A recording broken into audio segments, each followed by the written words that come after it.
When there's troubles that are inside of our world, and especially what I'm thinking about right now is the United States, oftentimes the first recourse is we should pray. We should pray, which I would agree, we should pray.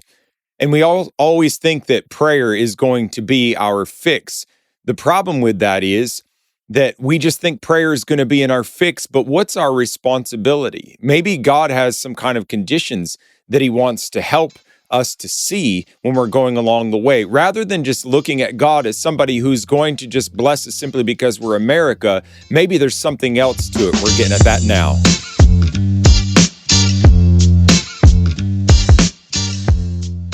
So my thoughts and my topic here this morning is we're going to be talking about revival.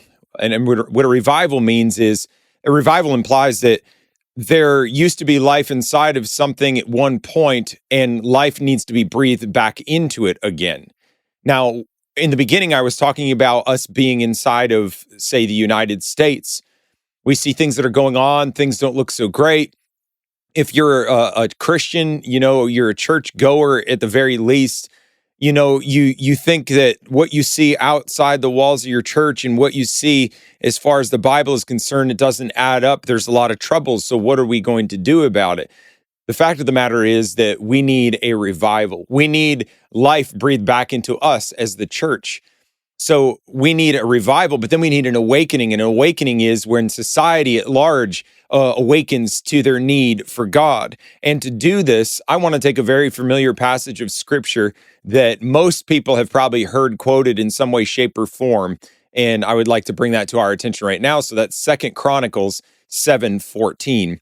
And it reads, "If my people, which are called by my name, shall humble themselves and pray and seek my face and turn from their wicked ways, then will I hear from heaven and will forgive their sin and will heal their land." I want to read that one more time. "If my people, which are called by my name, shall humble themselves and pray and seek my face and turn from their wicked ways, then will I hear from heaven and will forgive their sin."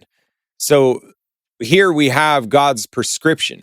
Now, I know that things don't translate perfectly here because what God is doing at this moment is he's talking about the nation of Israel, which was a theocracy. So God was the judge over that nation. He was their king, so to speak, though they did have kings at times as well. But the political and the moral were melded together under this situation here with the people of Israel.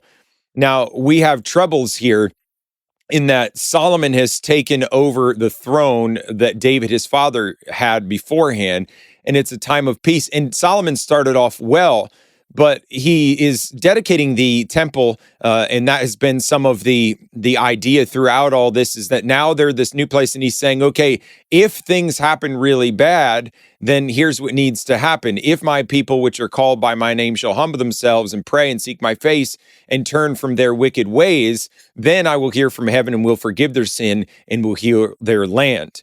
And so how does that apply to us now? Well, in that time, the people of Israel turn away from God and go in a wrong direction. And it's not going to be anybody else's responsibility. It's going to be your responsibility. If you're a child of God, if you love God, it's your responsibility. It's nobody else's, right?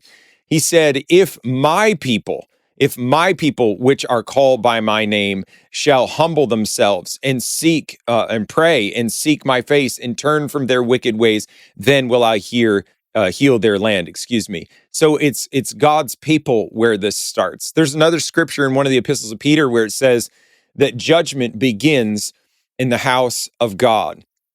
So this is really the burden of my heart at this moment, is that, and I believe it's God's burden. It's happened over and over and over again throughout history.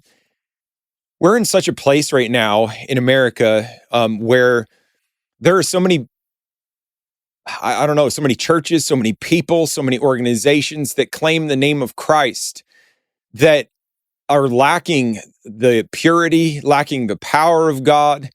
And I'm not just trying to say this like, oh, I've got it all figured out and you don't. It's something to notice. Church has become more of a place of entertainment where you can go inside of a church building. There's a coffee pump in there. You can get your coffee cup filled up. You go and sit down, you drink your coffee cup We see a band basically play with lights and smoke and all this, and they hype everything up in this kind of an emotionalism.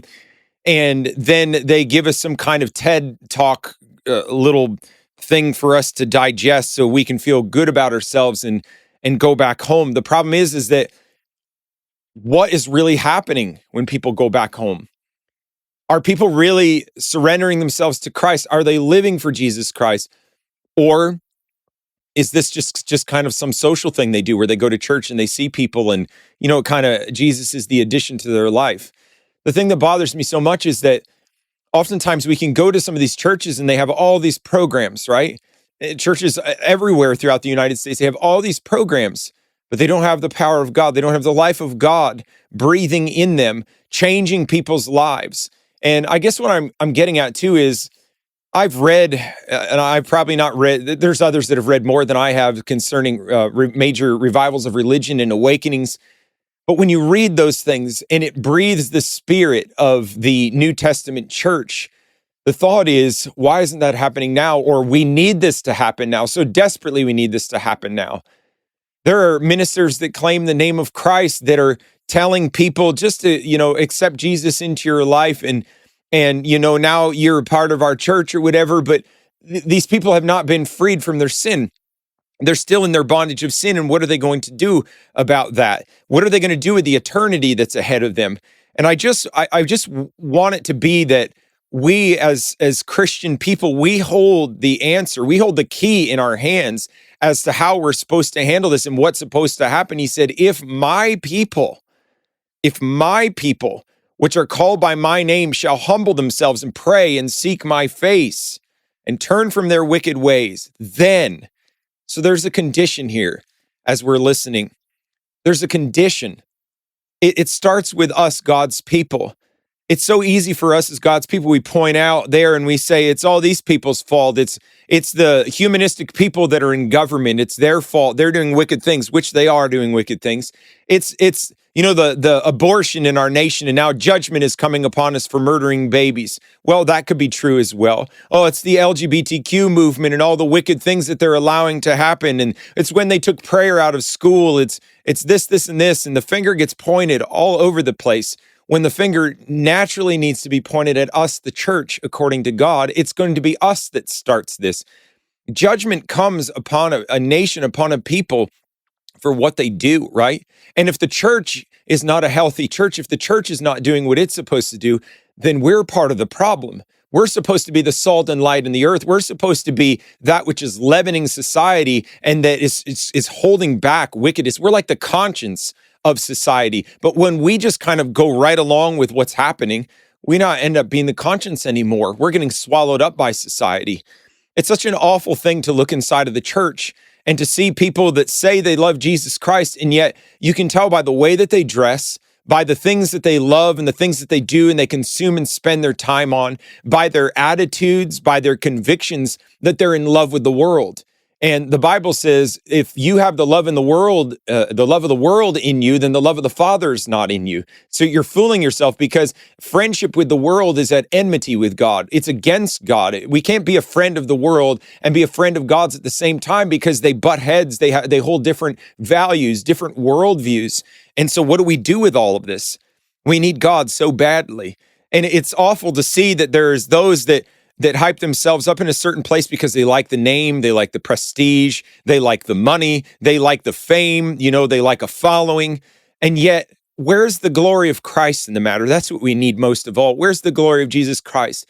We need to get a hold of a picture of Jesus, like, you can read about in one of the awakenings with Charles Finney, or you can read about it with Jonathan Edwards. You can read about the Methodist revival in England or the Salvation Army. They had such a high view of God. And we have gotten such a low view of God where we take him down from where he is and we bring him into this place where he kind of fits in my pocket. Jesus is my best friend. And when I have really bad days, he just helps me feel better. Sometimes that can be a byproduct of us walking with God, but that's not the whole point. We need Jesus for holiness, for power, for purity, so that his kingdom can go forward. That's the whole purpose of why the church even exists, where his bride and the Spirit and the bride are calling people to say, come Come into the fold of Jesus Christ so that you can be a part of his kingdom. You can be a part of his people, and you can be a part of that eternal life in heaven. But otherwise, you might miss that. So it starts with us. We've got to repent. And he said, if my people, so these are ones that call themselves by Christ's name. That's my people. Do you call yourself by Christ's name? If my people, which are called by my name, do you call yourself by Jesus' name? He's saying it starts with you. Forget about pointing your finger everywhere else and all the other problems that are everywhere. Those problems we can acknowledge and say, yeah, that's really happening. But we have to look into ourselves first. If my people, so what do? This is where we humble ourselves before God. This is where we bow down before him. We say, God, you see my heart. You know who I am. You see the deep places of my heart. You know what happens in secret. You know what happens, just the thoughts that nobody else knows. You know all of those things. Lord, what do you see in me? What do I need to do? Search me, O God, and try me and know my heart and see if there's any evil or wicked way in me and lead me in the way of life everlasting. That's what we do as God's people. Is there something that's tarnished, our armor, so to speak, where it should have been shining brightly? Now it's tarnished. It doesn't have the shine to it anymore because along the way, we've somehow just been in neglect. Is that happening in our lives? Are we neglecting God? Are there things that we're supposed to be doing that we're not doing? Or are there things that we are doing that we shouldn't be doing? Where are we standing in the spectrum? Those are searching questions that you and I need to ask. Where are we? So it's us. It's if my people, which are called by my name. If you have been listening to this and this has been a help to you and it's stirring your heart already, then please subscribe, hit the notification bell, put comments down below, get a discussion going. Let's try and sharpen one another as iron sharpens iron. And also go to godsresistance.com for more material. Now let's go back to this scripture portion here. But he said, if my people, which are called by my name, shall humble themselves. The only thing I can really think about in recent history is, when loads of Christians were praying when the election time was coming up and the Capitol was filled with all people, we're going to have a day of prayer. We're just going to seek God's face because we don't want things to go into the hands of the communistic, humanistic agenda. And so people thought Trump was against that communistic, humanistic agenda. And so they're praying, oh God, help that Trump would be our president or something like that. And they're praying almost as if we have a right and a privilege, like America is God's special pet. Now, no doubt, America has contributed to a lot of good missionary enterprises, and so many different things have come out of America, but we've lost our mooring. And now we're in such a place of wickedness and such. The thing is, people will go to great lengths to travel miles and miles to go to the Capitol when they're having a rally like this, and they'll call out to God as if there's some special privilege, but we're not humbling ourselves. Sure, there's maybe sometimes the general humbling, oh God, forgive us as America, but what about you? What about the things you need to humble yourself for? What about the way that you speak to your wife? What about the way you speak to your husband? What about the way you speak to your children or treat your children? What about how you spend your money? What about how you waste your time? What about the language you use in your mouth? What about the music you listen to? What about the TV shows that you watch or the movies you watch? What about the Netflix movies that you have consumed and watched? What about all of the things that you spend your time with and leave God kind of as a second thought about things? What about all of that? This is the thing that we need to deal with. We need to humble ourselves before God. He said, if my people, which are called by my name, shall humble themselves and pray.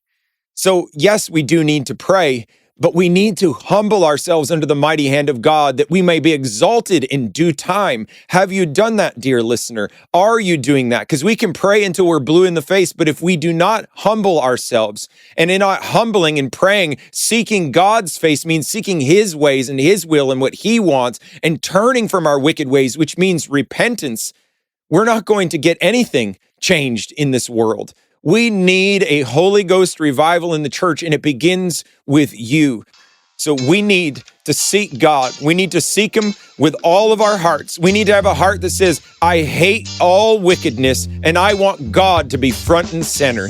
And if that is where you are right now, then I pray that you bow down to the Lord Jesus Christ, be open with him, confess your sins, and see if he will not answer with a blessing. Until next time, join the resistance, God's resistance.